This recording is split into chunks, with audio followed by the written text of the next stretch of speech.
खुमजिनजिबा पाव मियामदा पाउदमजरी 19 की अनाबा लाख यांखै मापन हेनख्रे लाइचत असिगी नाबा फरकपगी चांगसु हेंगलकली हौकिबा पुंग कुनमरीनिगी मनुंगदा नौना कोविड केस 45,000 हेन थेंगनबदगी लेबाक असिगी ओइना हौजिक फावबदा कोरोना वायरस केस लाख यांखै मापन हेनख्रे हाइना यूनियन हेल्थ मिनिस्टरगी ngasi ayuki data da ulli haiba matam asigi manungda laichat asina naba mi lising ama hena laikanaba ngamdena sikre hojik phawbada laichat asina nabadagi sikhiba apunba masing lising maudra humdoi henkre haiba matam asigi manungda anaba lising maudra go humdoi rom masa pharaktuna discharge tau kiba asi tharaga hojik phawbada मियोय लाख 95 हेना नाबा फख्रे हौखिबा पुंग कुनमरीदा लेबाक सिनबा थुंगना covid test lakh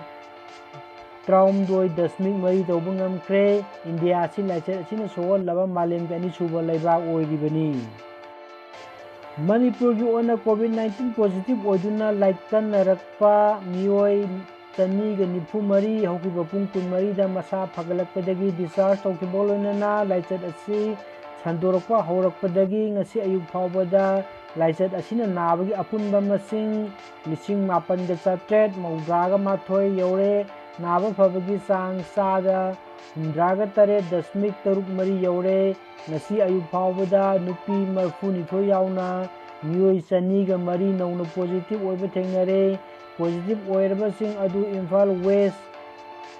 Chamba kun taret Imphal East ता हुमदोई चुचामपुर तरामाथोई बिष्णुपुर मंगा थौबाल ट्राइनिथोई कक्सिंग ट्राइनिथोई कांगपोपी अमा तमेंगलोंग तरेट टेक्नोपल निपाल अदुगा उखुल अनि अपुनबा मसिंग असिगी मनुंगदा मियोई चामगा मौद्रा मरीदी ट्रेवल हिस्ट्री लेते हाइना ऑफिशियल पावसिन हाइरी NPP लुचिंगबसिंग कोरोना संगमा उनरुनबा इम्फाल पाइसिनख्रे हौजिक लैरिबा एन बिरेन लुचिंगबा चुंगसिनबा लैंगाक्तगी कैबिनेट मिनिस्टर तरुक लौथोकपदा मपांग ओइबा नेशनल पीपल पार्टी NPP गी कैबिनेट मिनिस्टर अनि यावरखिबा अदुगा मई लेनना पार्टी असिगी मिनिस्टर अनि यावना हाई कमांड गी लुचिंगबा के संगमा उनरुनबा ngasi शिलोंगीदमक इम्फाल थादोख्रे इम्फाल तुलियन एयरपोर्ट ता पाउमिसिंग उनबदा NPP गी लुचिंगबा अदुगा डिप्यूटी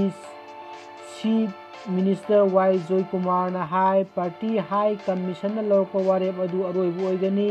पार्टी मनुंग येनबा लेट्रे हाइना फोंदोखी कैबिनेट मिनिस्टर फमदगी लौथोकलबा हानगी health and family welfare minister L Jayant Kumar एल काइसी अदुगा लेपाव हाउकिफ यच मिनिस्टर सु डिप्यूटी चीफ मिनिस्टर की वफम असिग मानना फोंदोखी पार्टी असिगी MLA सिंह BJP डिसिडेंट सिंगा पाव फौनब लेते हाइना सेंगदोखी निंगसिंग बियाय था असिगी कुनमरीदा BJP ने लुचिंगबा चुंगसिनब लेंगा असिना BJP की कैबिनेट मिनिस्टर नेचा किपगेन बी हंखालिया अदुगा TH राधेश्याम LGP की अमतंगारबा मिनिस्टर के श्याम अदुगा NPP की L जयंत कुमार अदुगा काइसी मफम लथोखिबनी मखोई की आंगवा फमसिंग अदु BJP की L राजेन बाल्टे लुखोय ओ हेनरी नौन मिनिस्टर ओइना वासक लौखी निंगसिंग बियाय NPP की मिनिस्टर मरीमा इकुई कुइदना ममांगदा फम थादोक लोरबनी मदुदा पॉलिटिकल क्राइसिस लाकपदगी पार्टी असिगा नेशनल पार्टी की लुचिंगबसिंग इम्फाल लाक्तुना थेमजिनबदगी यानदुना मखाताना लैंगाक पाइमिनरपनी हाइरी मणिपुर की पॉलिटिक्स की फिल्म असी इकाई फिरु खुमनिंगाई ओइरे TH रतन कुमार मणिपुर हौजिक ओइदिबा याम चरांगनेबा पॉलिटिक्स की फिल्म असिगी मतांगदा लेबाक मियामा तोंगान तोंगानबा प्लेटफॉर्म यावना सोशल मीडिया अमदी पाउसे क्यादा फोंदोकलिबा अमदी ngangnariba asi asuki matik laibak thibani masida maram oiraga lamdam asigi politics toribasing laibak miyam mamangda ikai firup khumningai oire haina Manipur Pradesh Congress Committee की senior vice president hanagi minister KH Ratan Kumar na phongdokre ꯉꯁꯤ ꯏꯝꯐꯥꯜꯒꯤ ꯀꯪꯒ꯭ꯔꯦꯁ ꯚꯕꯟꯗ ꯄꯥꯎꯃꯤꯁꯤꯡ ꯎꯅꯕ ꯑꯃꯗ ꯃꯍꯥꯛꯅ ꯍꯥꯏꯈꯤꯕꯗ MLA ꯐꯝ ꯄꯥꯝꯖꯗ꯭ꯔꯦ ꯍꯥꯏꯗꯨꯅ ꯋꯥꯡꯒꯣꯏ ꯀꯦꯟꯗ꯭ꯔꯒꯤ ꯑꯣ ꯂꯨꯈꯣꯏ ꯑꯃꯗꯤ ꯋꯥꯡꯈꯩ ꯀꯦꯟꯗ꯭ꯔꯒꯤ ꯑꯣꯀ꯭ꯔꯝ ꯍꯦꯟꯅꯔꯤ ꯑꯁꯤ ꯃꯁꯥꯅ MLA ꯐꯝꯗꯒꯤ ꯔꯤꯖꯥꯏꯟ ꯇꯧꯈ꯭ꯔꯕ ꯃꯤꯁꯛꯅꯤ꯫ ꯃꯈꯣꯏ ꯑꯅꯤꯕꯨ ꯃꯇꯧ ꯀꯔꯝꯅ ꯃꯤꯅꯤꯁꯇꯔ ꯐꯝ ꯄꯤꯁꯤꯜꯂꯤꯕꯅꯣ? MLA ꯄꯥꯝꯗ꯭ꯔꯕ ꯃꯤꯁꯛ ꯑꯅꯤꯗ ꯃꯤꯅꯤꯁꯇꯔ ꯐꯝ ꯄꯤꯁꯤꯜꯂꯤꯕ ꯑꯁꯤ BJPꯒꯤ ꯂꯩꯉꯥꯛ ꯃꯅꯨꯡꯗ ꯃꯤꯅꯤꯁꯇꯔ ꯑꯣꯏꯕ ꯌꯥꯕ ꯃꯇꯤꯛ ꯆꯥꯕ MLA ꯂꯩꯇꯕꯒꯤꯔꯥ? ꯄꯥꯜꯂꯤꯕ ꯂꯩꯉꯥꯛ ꯑꯁꯤ ꯍꯧꯈꯤꯕ ꯆꯍꯤ ꯀꯨꯟ ꯑꯁꯤꯗ ꯈ꯭ꯋꯥꯏꯗꯒꯤ ꯑꯟꯁꯇꯦꯕꯜ ꯑꯣꯏꯕ ꯂꯩꯉꯥꯛ ꯑꯃꯅꯤ꯫ ꯌꯥꯝꯅ ꯑꯦꯛꯁꯦꯞꯁꯅꯦꯜ ꯑꯣꯏꯕ ꯒꯨꯟ ꯂꯩꯕ ꯃꯤꯁꯛ ꯑꯃ ꯑꯣꯏꯔꯕꯗꯤ MLA ꯑꯣꯏꯗ꯭ꯔꯕꯁꯨ ꯃꯤꯅꯤꯁꯇꯔ ꯐꯝ ꯄꯤꯕ ꯌꯥꯏ꯫ ꯑꯗꯨꯝ ꯑꯣꯏꯅꯃꯛ ꯑꯣ ꯂꯨꯈꯣꯏ ꯑꯃꯗꯤ ꯑꯣꯀ꯭ꯔꯝ ꯍꯦꯟꯅꯔꯤ ꯑꯅꯤꯗ ꯀꯔꯝꯕ ꯊꯣꯏꯗꯣꯛ ꯍꯦꯟꯗꯣꯛꯄ ꯒꯨꯟ ꯂꯩꯕꯒꯤꯅꯣ BJPꯅ ꯃꯤꯅꯤꯁꯇꯔ ꯐꯝ ꯄꯤꯁꯤꯜꯂꯤꯕ ꯑꯁꯤ? ꯃꯈꯣꯏ ꯑꯅꯤꯒꯤ ꯃꯅꯨꯡꯗ ꯑꯃꯗꯤ ꯀꯣꯔꯠꯇ ꯀꯦꯁ ꯑꯃ ꯄꯟꯗꯨꯅ ꯂꯩꯔꯤꯕꯅꯤ꯫ ꯆꯤꯐ ꯃꯤꯅꯤꯁꯇꯔꯅ ꯂꯧꯔꯛꯂꯤꯕ ꯈꯣꯡꯊꯥꯡ ꯑꯁꯤ ꯃꯍꯥꯛꯀꯤ ꯁꯦꯟꯖꯥ ꯊꯨꯝꯖꯥ ꯂꯩꯇꯕ ꯗ꯭ꯔꯒ ꯐ꯭ꯔꯤ ꯑꯣꯏꯕ ꯂꯩꯕꯥꯛ ꯑꯃ ꯑꯣꯏꯍꯟꯅꯕ ꯍꯥꯏꯕ ꯃꯪꯂꯥꯟ ꯑꯗꯨꯗ ꯍꯦꯟꯅꯔꯤꯗ ꯃꯤꯅꯤꯁꯇꯔ ꯑꯣꯏꯍꯟꯕ ꯑꯁꯤ ꯑꯆꯧꯕ ꯋꯥꯍꯪ ꯑꯃ ꯑꯣꯏꯔꯛꯂꯤ꯫ ꯋꯥꯡꯒꯣꯏꯒꯤ ꯑꯣ ꯂꯨꯈꯣꯏꯅ ꯃꯤꯅꯤꯁꯇꯔ ꯑꯣꯏꯔꯦ ꯍꯥꯏꯗꯨꯅ ꯂꯩꯕꯥꯛ ꯃꯤꯌꯥꯝ ꯃꯃꯥꯡꯗ ꯊꯕꯛ ꯄꯪꯍꯥꯞꯇ ꯍꯥꯞꯂꯒꯅꯤ ꯍꯥꯏꯅ ꯉꯥꯡꯈꯤꯕ ꯑꯗꯨ ꯃꯤꯅꯤꯁꯇꯔ ꯑꯣꯏꯔꯕꯗꯤ ꯄꯪꯌꯥꯗ ꯌꯥꯕ ꯑꯣꯏꯅ ꯃꯤꯌꯥꯝꯅ ꯈꯟꯈꯤꯒꯅꯤ꯫ ꯃꯔꯝ ꯑꯗꯨꯅ ꯆꯤꯐ ꯃꯤꯅꯤꯁꯇꯔꯅ ꯀꯥꯎꯟꯁꯤꯜ ꯑꯣꯐ ꯃꯤꯅꯤꯁꯇꯔꯁꯤꯡ ꯗꯤꯁꯤꯄ꯭ꯂꯤꯟ ꯅꯥꯏꯅ ꯆꯠꯅꯕ ꯋꯥꯔꯛꯄ ꯃꯊꯧ ꯇꯥꯏ꯫ MLA ꯖꯌꯀꯤꯁꯟꯅ ꯐꯣꯡꯗꯣꯛꯈꯤ ꯃꯗꯨꯗꯤ ꯃꯅꯤꯄꯨꯔ ꯑꯃꯗꯤ ꯏꯟꯗꯤꯌꯥ ꯈꯛꯇ ꯅꯠꯇꯅ ꯃꯥꯂꯦꯝꯒꯤ ꯑꯣꯏꯕ ꯂꯥꯛꯁꯤꯟꯕ ꯉꯝꯗꯕ ꯁꯟꯗꯣꯔꯛꯂꯤꯕ ꯃꯤꯌꯥꯝꯅ ꯀꯤꯅꯔꯕ COVID-19ꯒꯤ ꯂꯥꯏꯆꯠ ꯑꯁꯤ ꯑꯩꯈꯣꯏꯒꯤ ꯁ꯭ꯇꯦꯠ ꯑꯁꯤꯗꯁꯨ ꯅꯣꯡꯃ ꯅꯣꯡꯃꯒꯤ ꯄꯣꯖꯤꯇꯤꯚ ꯑꯣꯏꯕ ꯃꯁꯤꯡ ꯍꯦꯟꯒꯠꯂꯛꯂꯤ꯫ ꯑꯁꯤꯒꯨꯝꯂꯕ ꯇꯥꯟꯖꯥ ꯑꯁꯤꯗ ꯁ꯭ꯇꯦꯠ ꯑꯁꯤꯒꯤ ꯑꯦꯁꯦꯝꯕ꯭ꯂꯤ ꯀꯟꯁꯇꯤꯇ꯭ꯌꯨꯟꯁꯤ ꯈꯔꯗ ꯃꯔꯛꯀꯤ ꯃꯤꯈꯜ ꯄꯥꯡꯊꯣꯛꯀꯅꯤ ꯍꯥꯏꯗꯨꯅ ꯂꯥꯡꯂꯤꯕ ꯑꯁꯤ ꯃꯇꯝ ꯈꯔ ꯌꯩꯊꯣꯛꯍꯧꯕꯅ ꯃꯤꯌꯥꯝꯒꯤ ꯌꯥꯏꯐꯕ ꯑꯣꯏꯒꯅꯤ ꯍꯥꯏꯅ ꯊꯥꯡꯃꯩꯕꯟ ꯀꯦꯟꯗ꯭ꯔꯒꯤ MLA ꯈꯨꯃꯨꯛꯆꯝ ꯖꯌꯀꯤꯁꯟꯅ ꯃꯩꯔꯥ ꯄꯥꯏꯕꯤ ꯁꯤꯚꯤꯜ ꯁꯣꯁꯥꯏꯇꯤ ꯑꯣꯔꯒꯅꯥꯏꯖꯦꯁꯟ ꯑꯃꯗꯤ ꯃꯍꯩꯔꯣꯏ ꯂꯨꯞꯁꯤꯡꯒꯤ ꯄꯨꯛꯅꯤꯡ ꯆꯤꯡꯁꯤꯜꯂꯛꯂꯤ꯫ ꯉꯁꯤ protection of prevention committee Manipur PPCMꯒꯤ ꯃꯤꯠꯌꯦꯡ ꯃꯈꯥꯗ ꯂꯝꯌꯥꯟꯕ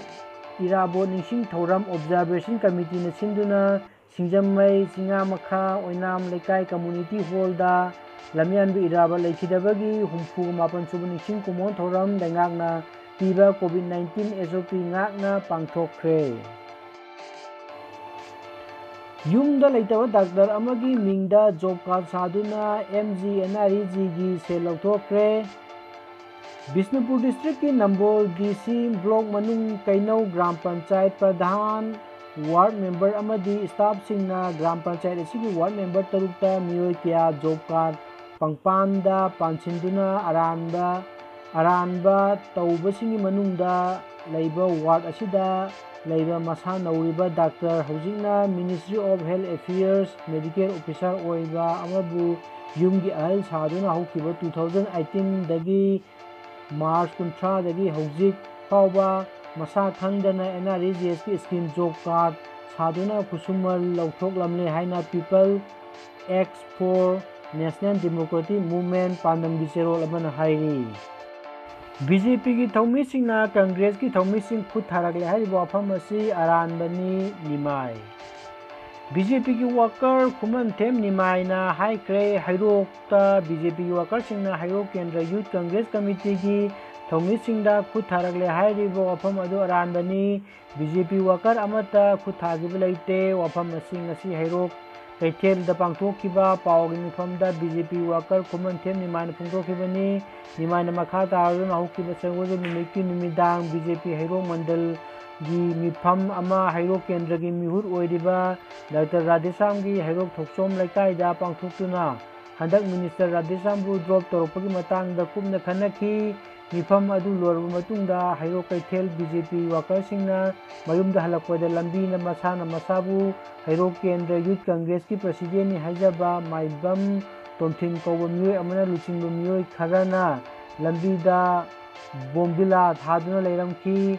ꯌꯨꯊ ꯀꯪꯒ꯭ꯔꯦꯁ ꯀꯝꯃꯤꯇꯤ ꯃꯤꯑꯣꯏꯁꯤꯡ ꯑꯗꯨꯅ ꯑꯆꯠ ꯑꯋꯣꯡ ꯇꯧꯕ ꯃꯤꯑꯣꯏꯁꯤꯡꯗ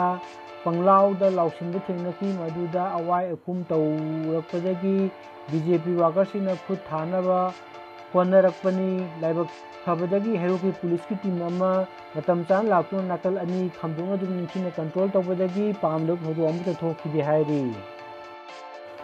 ꯍꯌꯦꯡ ꯁꯦꯞꯇꯦꯝꯕꯔꯒꯤ ꯇꯥꯡ 28ꯀꯤ ꯔꯥꯁꯤꯐꯣꯜ ꯃꯦꯁ ꯄꯨꯛꯅꯤꯡ ꯋꯥꯈꯜ ꯅꯨꯡꯉꯥꯏꯅ ꯂꯩꯔꯣꯏ ꯕ꯭ꯔꯤꯖ ꯊꯕꯛ ꯇꯧꯕꯗ ꯀꯥꯟꯅꯕ ꯅꯨꯃꯤꯠꯅꯤ ꯃꯤꯊꯨꯟ ꯃꯔꯝ ꯆꯥꯗꯅ ꯁꯦꯜ ꯆꯠꯀꯅꯤ ꯀꯔꯀꯠ ꯐꯠꯇꯕ ꯄꯥꯎ ꯂꯩ ꯁꯤꯡꯍꯥ ꯃꯤꯅ ꯆꯥꯟꯕꯤꯒꯅꯤ ꯀꯩꯅ꯭ꯌꯥ ꯇꯧꯔꯨꯕ ꯊꯕꯛꯀꯤ ꯐꯜ ꯐꯪꯒꯅꯤ ꯇꯨꯂꯥ ꯏꯃꯨꯡ ꯃꯅꯨꯡ ꯇꯤꯟꯅꯔꯣꯏ ꯕ꯭ꯔꯤꯖ ꯃꯔꯨꯞ ꯃꯄꯥꯡ ꯅꯨꯡꯁꯤ ꯆꯥꯟꯅꯒꯅꯤ ꯙꯅꯨ ꯃꯥꯜ ꯆꯥꯡ ꯂꯦꯞꯀꯗꯧꯔꯤ ꯃꯀꯔ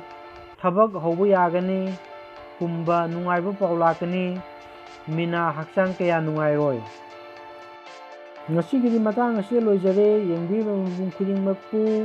ꯏꯀꯣꯛꯅꯣꯅ ꯈꯨꯔꯨꯝꯖꯔꯤ꯫